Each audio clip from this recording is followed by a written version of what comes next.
Both the boys and girls cross-country teams entered the season with one goal in mind: win back-to-back state titles. Back-to-back Wildcats became our tagline for the season. Both teams were defending state champions and were returning most of their top runners.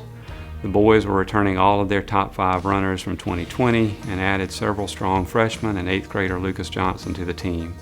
The girls returned 5 of the top 6 runners from 2020. As always, we start practicing on Memorial Day by participating in the Wear Blue Run to Remember, and we train throughout the summer. This year, for the first time, we held our own 3-day training camp at Pine Knoll Farms in Appling. One of the things we discussed in training camp was an acronym, PREPARE, which stands for practice well, rest well, eat well, etc.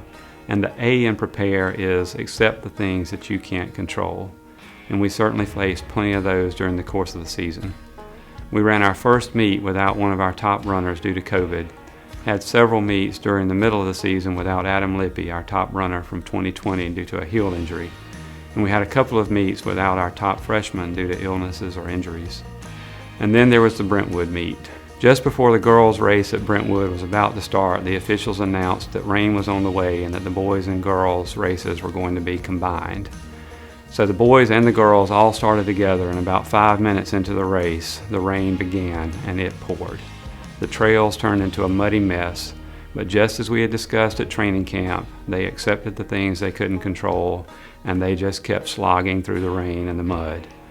Both teams took home wins that day, as well as some really muddy white jerseys.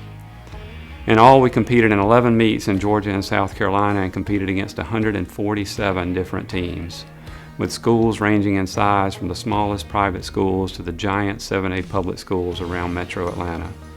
The boys or the girls team finished either first or second, or both teams finished first or second in 7 of 11 meets.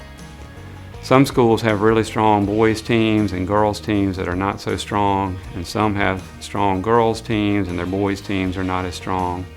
But I like to think of our teams as one team and measure the overall strength of a cross-country program based on the success of both the boys and the girls.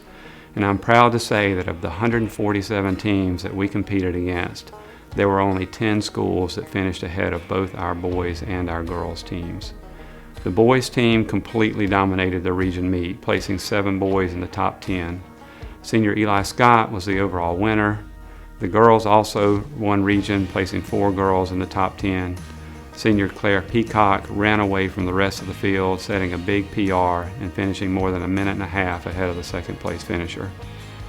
The boys were the clear favorites heading into the state meet and did not disappoint. Eli Scott was again the overall winner, and 4 others, Adam Lippy, Brad Joyner, Christian Bataco, and Lucas Johnson, finished in the top 10, winning the state title by almost 40 points.